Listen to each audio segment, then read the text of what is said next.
آنتونیو گوترش دبیرکل سازمان ملل متحد نسبت به افزایش تعصب و برخورد دوگانه علیه مسلمانان در سراسر جهان هشدار داده و از مسئولان شبکه‌های اجتماعی خواسته است که برای جلوگیری از این روند اقدام کنند. الجزیره خبر داده که گوترش بدون اشاره به نام کشور خاصی گفته که ما شاهد گسترش نفرت علیه مسلمانان هستیم و افزوده که برخی ها به اماکن مقدس و عبادتگاه های مسلمانان به صورت آشکارا به احترامی میکنند که این نقض آشکار حقوق بشر است.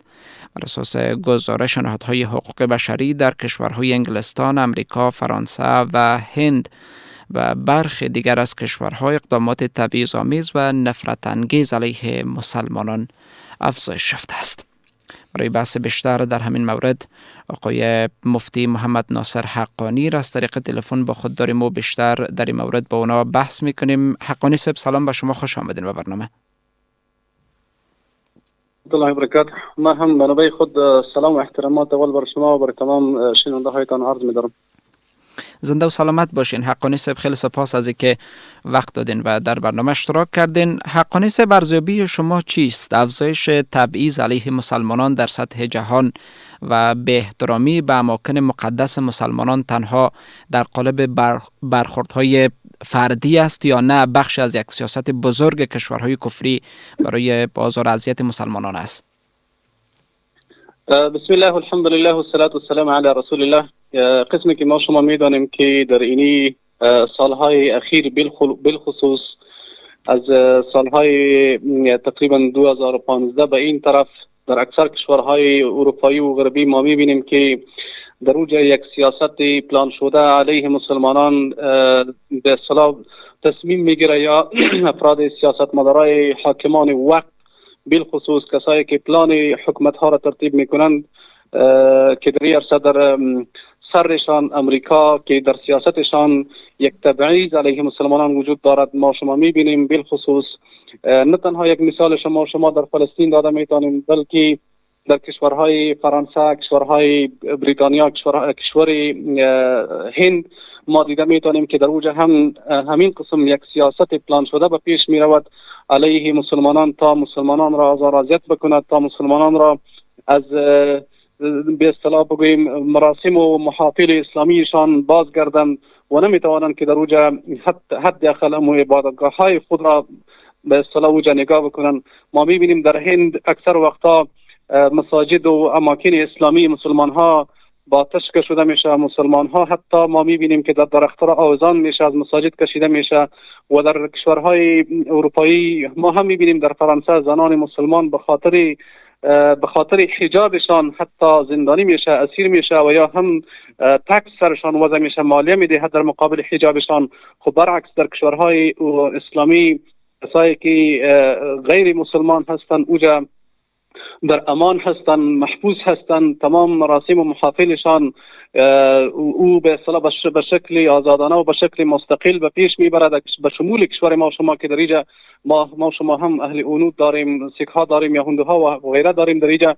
هیچ کس تا حال کدام قیودات سرشان وضع نکرده و حداقل از سوی حکومت امارات اسلامی نیز کدام تبعیض در افغانستان در مقابل غیر مسلمانان وجود داره، بالخصوص کسایی که در این کشور هستند. باز ما شما میبینیم یک یا که پلان یا دسیسه های پلان شده از سوی کشورهای اروپایی و آسیایی غربی به پیش میرود. دیگهشان یا هستند که اکثرشان مسلمان ها را به نام افراطی ها و به نام شورشی ها به اصطلاح میکشه و اسیرش میکنه و در زندان ها میندازه. یعنی ما میبینیم مثال هایش داریم، حتی مشاهده میکنیم، جهان مشاهده میکنه، حال جهان دنیا از مانند یک قریه وارد شده در او جای به اصطلاح اروپا و غرب که یک کار صورت بگیره اینجا مردم میدیده میتونه و اینجا که کارش اونجا مردم میدیده میتونه. ما میبینیم که از مساجد و یا یک مسلمان به خاطر ریششان آنها تروریست معرفی میشود، به خاطر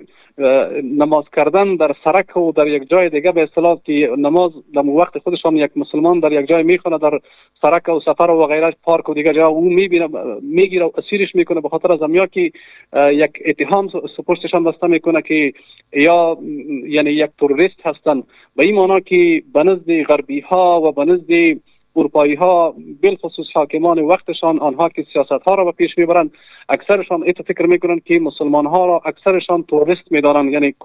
یعنی به شمول امریکا که آنها اصلا هدفشان از مسلمان امیا هستند که مسلمان یعنی تروریست. پس اینی تبعیض کلشان از کشورهای اروپایی و امریکایی منبع میگیرند.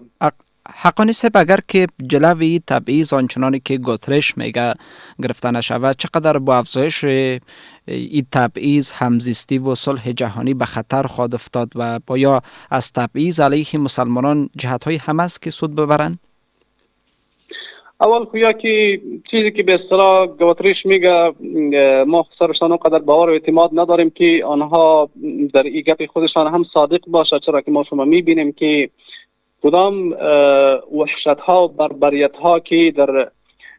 فلسطین بالخصوص در غزه تیر می شود یا در افغانستان تیر شدن، امی گوتریش در او وقت هم بودن و یا هم در کشورهای اروپایی فعلا حتی مردم مسلمان ها یعنی مسلمان ها را اگر چی بکنیم به خاطر دفاع از فلسطین یا مردمای غزه یا از کودکان و زنان غزه وجود تظاهرات میکنه، آنها را میگیره و به یک وحشت آنها را میگیره که حتی یعنی هیچ انسان آنها را یعنی اگر بگیم قناعت کردن نمیتونه که یک انسان یک کار بکنه. پس ما میگیم که گواتریش این یک آله یا وسیله امریکا هستند و این کل سیاست در سراسر جهان علیه مسلمان ها که طبیعی صورت میگیره، پلانشان از امریکا گرفته میشه. یک مثال شما براتان میتیم که چیزی که به اصطلاح فعلا رئیس جمهور امریکا بگوید آنها عملی میشه، اگر او چی در کشورهای عربی باشه، چی در کشورهای اروپایی باشه و چی هم در کشورهای آسیایی باشه، در هیچ کشوری مسلمان ها از پیششان در امان نیستن، بغیر از که مسلمانانی که در کشورهای اروپایی و آمریکایی زندگی میکنن اکثرشان به شکل مظلومانه زندگی میکنن یا اکثرشان که زندگی میکنن اونجا هم اگر بگوییم قوانین غربی یا قوانین کفری آنها را باید قبول بکنه، نه تنها در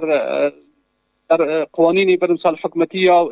چی بگیم یک دولت بگیم قوانینی که آنها یعنی در یک مذهب و یک دین اجازه به اصطلاح نداره به مسلمان ها که آنها را قبول بکنه یا عقیدهشان اجازه نمیتن، آنها در عقیده و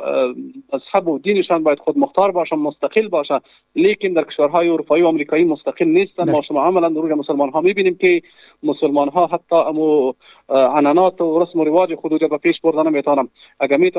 میکنه هم حداقل سر آنها قیودات وضع میشه. یک مثال شما براتون دادیم که یعنی هند و فرانسه مثال داده میشه. حقانی صاحب گفتم چقدر رمی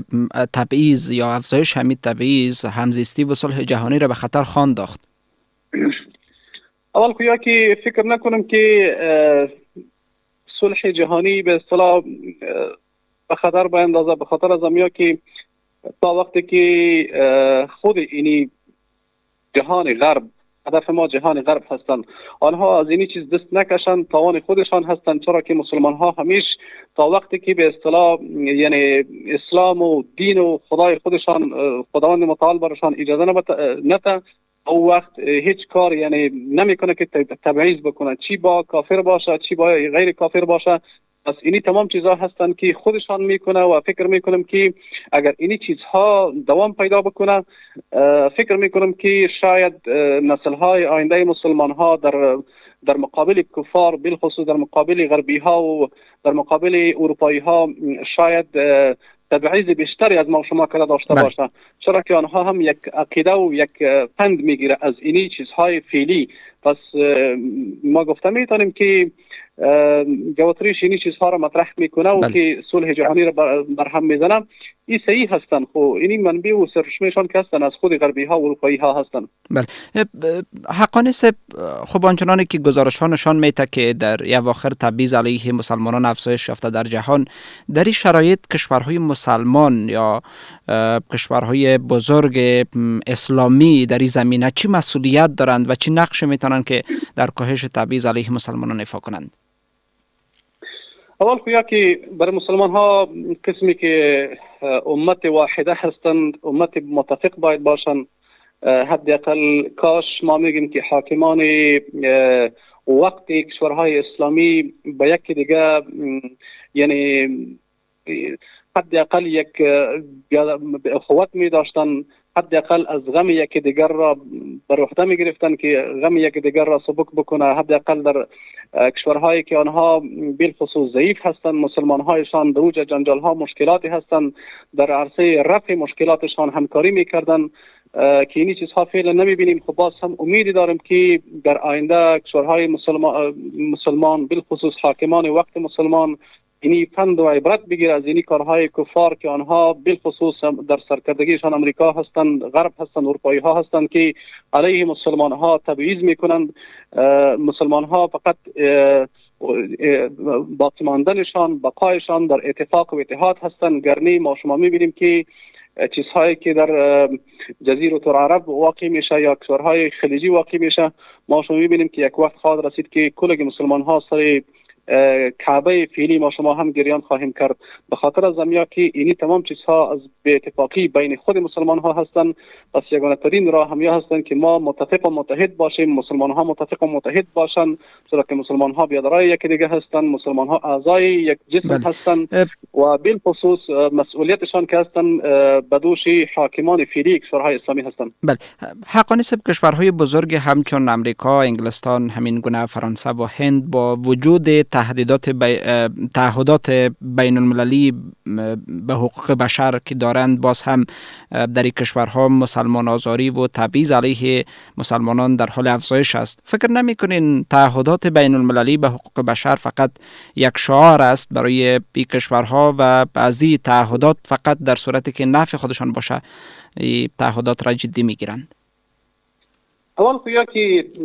حقوق بشر از اصطلاح غربی ها و اروپایی ها و هندی ها ما هیچگاه قبول نداریم و به این اعتماد نداریم که امریکا و غرب و یا دیگر کشورها میگه که به اصطلاح کشورهای بالخصوص کفری که آنها بگوید که حقوق بشر آنها فقط در افغانستان میبینه که به اصطلاح میفهمه که در آینده افغانستان با پا استاد میشه و مسلمان هایشان که هستن آنها شاید در آینده یک خطری به خاطر از امیا باشه که شاید از اینجا یک نشر اسلام دوباره شروع شود، یا هم بالخصوص اگر بگوییم در کشورهای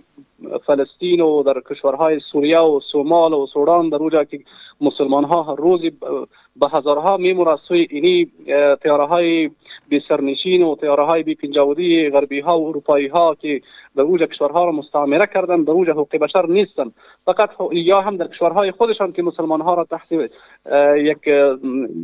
بگوییم که به حیث غلام ها اونجا نگاه میکنه مسلمان ها، در اونجا هم حقوق بشر نیستن. این حقوق بشر یک شعار هستند و ما اصلا به حقوق بشر که به اصطلاح